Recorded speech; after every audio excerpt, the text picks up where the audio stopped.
Hi viewers, welcome to our channel. ప్రస్తుతం మనతో పాటు భరద్వాజ్ గారు సీనియర్ జర్నలిస్ట్ ఉన్నారు. వారితో ఒకసారి మాట్లాడదాం. నమస్కారం సార్. నమస్తే అండి. సార్, జగన్మోహన్ రెడ్డి గారు అసెంబ్లీకి వస్తారా రారా అని ఒక పెద్ద చర్చ తర్వాత ఆయన వస్తానని చెప్పడం, ఈరోజు రావడం, వచ్చిన తర్వాత కనీసం కొద్దిసేపు కూడా ఉండకుండా వాకౌట్ చేసి వెళ్ళిపోయారు. ప్రతిపక్షంగా మమ్మల్ని గుర్తించాలి, ప్రజాస్వామ్యాన్ని కాపాడాలి, వీ వాంట్ జస్టిస్ అంటూ గవర్నర్ ప్రసంగాన్ని అడ్డుకుంటూ ఈ నినాదాలు చేస్తూ ఒక గందరగోళం క్రియేట్ చేసి ఆ తర్వాత వెళ్ళిపోవడం జరిగింది. దాన్ని సెటరికల్ గా కూడా విమర్శలు చేస్తున్నారు. 11 నిమిషాలు కూడా ఉండలేదు వీళ్ళు అని చెప్పేసి.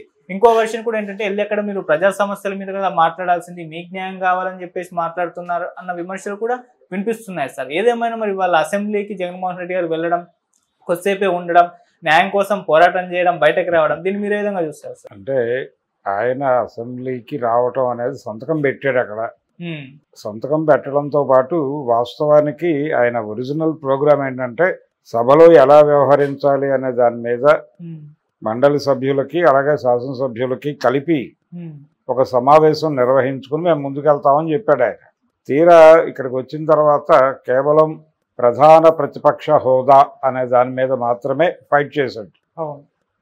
ఇదే జగన్మోహన్ రెడ్డి ఇదే స్పిరిట్తో ప్రత్యేక హోదా కోసం ఫైట్ చేయలేదు.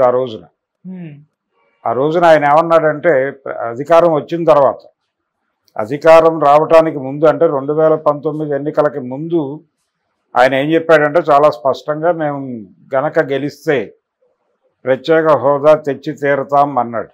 తీరా గెలిచిన తర్వాత మొదటి ప్రెస్ మీట్లోనే ఆయన ఒక అద్భుతమైన విషయం చెప్పాడు. అదేంటంటే, మేం భారీ మెజారిటీతో గెలిచినట్టుగానే ఢిల్లీలో ఏర్పడినటువంటి ప్రభుత్వం కూడా ఎవరి మద్దతు అవసరం లేని మెజారిటీతో గెలిచింది. కాబట్టి అంత మెజారిటీతో గెలిచిన ప్రభుత్వంని వంచటం చాలా కష్టం.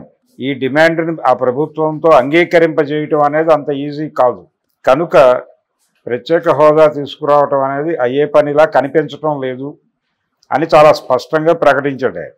ఏది జగన్మోహన్ రెడ్డి ఎన్నికలకి ముందు ప్రత్యేక హోదా తెస్తాను అన్న జగన్మోహన్ రెడ్డి ఎన్నికలు అయిపోయిన తర్వాత ఇది వాస్తవం అని చెప్పాడు. సరే, చాలామంది విమర్శించినప్పటికీ ఒక క్లారిటీతో మాట్లాడాడు, వాస్తవాల ఆధారంగా మాట్లాడాడు అని చెప్పి ఒక అప్రిసియేషన్ వచ్చింది ఆయనకి. ఈ అప్రిసియేషన్ తర్వాత ఆయన పద్ధతిలో ఆయన కొనసాగుతూ వెళ్ళాడు. ఇప్పుడు విచిత్రంగా మాట్లాడుతున్నాడు. ఆయన వాస్తవాలని పూర్తిగా విస్మరించి మాట్లాడుతున్నాడు. విస్మరించటము అంటే ప్రధాన ప్రతిపక్ష హోదా గురించి మాట్లాడు, ఇవ్వలేదు అని నిరంతరం విమర్శించు, తప్పులేదు.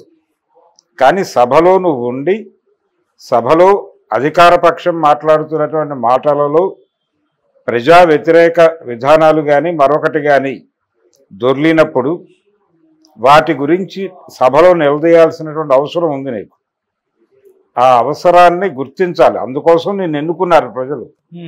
మీ 11 నియోజకవర్గాల ప్రజలు మీ మీద చాలా హోప్స్ పెట్టుకున్నారు, ఆశ పెట్టుకున్నారు.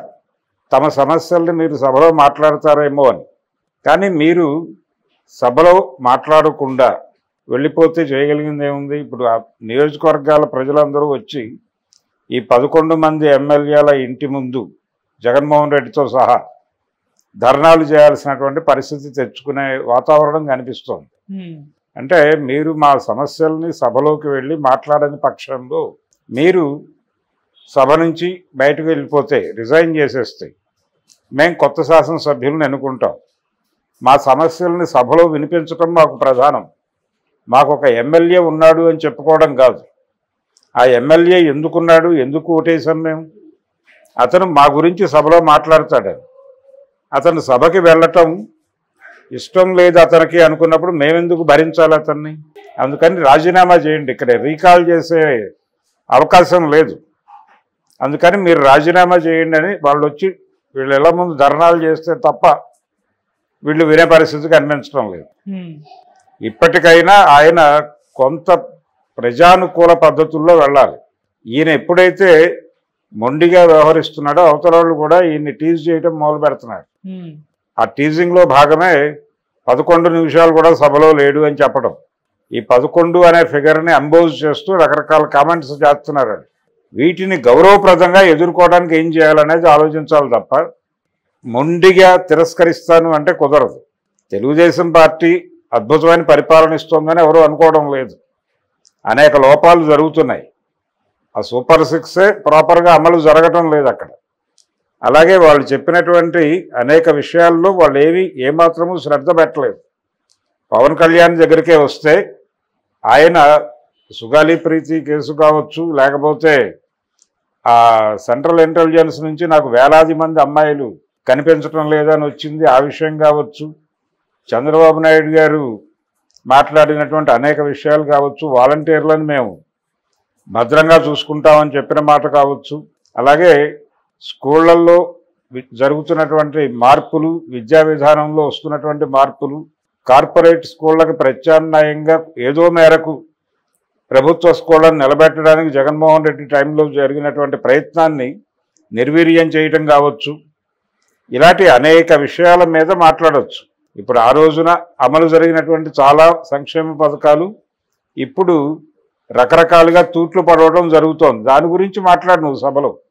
వీటన్నిటి గురించి మాట్లాడటానికి ఎవరో ఒకరు కావాలని జనం కోరుకుంటున్నారు. కనీసం మీరైనా వాయిస్ రైజ్ చేయట్లేదు, వదిలేస్తున్నారు. అలా వదిలేసి మీకు ప్రధాన ప్రతిపక్ష హోదా ఇవ్వలేదు అనే ఒక పాయింటే పట్టుకుని గొడవ చేస్తున్నారు. ఇది ఎలా కరెక్టు? ఇది ఒక అంశం మాత్రమే, ఇది మాట్లాడొద్దు అని అంటలేదు. ఇది మాట్లాడాలి, ఖచ్చితంగా నిలదీయాలి. ఇన్ని స్థానాలు ఉంటే తప్ప ప్రధాన ప్రతిపక్ష హోదా ఇవ్వను అంటం తప్పే. ఉన్నటువంటి సర్కమ్స్టెన్సెస్లో ఇవ్వాలి. జాతీయ పార్టీలు ఏవి కూడా ఎక్కువ సీట్లు గెలవని పరిస్థితుల్లో కాంగ్రెస్ పార్టీ రాజీవ్ గాంధీ ప్రధాని అయినప్పుడు కాంగ్రెస్ పార్టీ బీభత్సమైన మెజారిటీతో గెలిచి ఏ జాతీయ పార్టీ ఏ రాష్ట్రంలోనూ కూడా కాంగ్రెస్ పార్టీని అడ్డుకునేటువంటి పరిస్థితిలో కనిపించలేదు. అటువంటి కండిషన్లో జాతీయ స్థాయిలో పార్లమెంటులో లోక్సభలో ప్రధాన ప్రతిపక్ష హోదా తెలుగుదేశం పార్టీకి వచ్చింది. తెలుగుదేశం పార్టీ ఆంధ్రప్రదేశ్లో గెలిచిన ఎంపీలే అత్యధిక ఎంపీలు కలిగినటువంటి ప్రతిపక్షం. వాళ్ళకి ప్రధాన ప్రతిపక్ష హోదా ఇచ్చారు. ప్రధాన ప్రతిపక్ష హోదా అనుభవించారు కూడా వీళ్ళు. కాబట్టి ఆ సర్కమ్స్టెన్సెస్లో అలా వస్తుంది. అది వేరు, అదొక సాంప్రదాయం. మీకు అన్ని సీట్లు కనీసం లేవు, కనీస మాత్రపు సీట్లు లేవు అన్నప్పుడు ఎందుకు మొండిగా దాని గురించి పట్టుకోవడం? దాన్ని ఒక విమర్శగా మార్చు అంతే. దాని గురించి ప్రజల సమస్యలు బలిపెట్టడం తప్పు.